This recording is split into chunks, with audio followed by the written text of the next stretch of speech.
Step 6, we're going to be putting on the left and right side caps. This goes at the top to cover up the connection there. Put those into place. Just be sure you're not pinching any of the wires that you're covering up there. And we're going to put in some machine screws as well as just some sheet metal screws that hold those in place. Go ahead and tighten them up.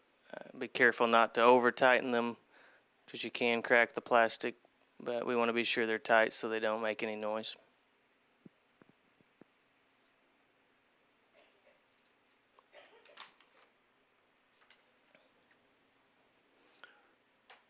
There are 4 screws to put in on the outside and 2 screws to put in on the inside, and then we'll repeat the process on the left side.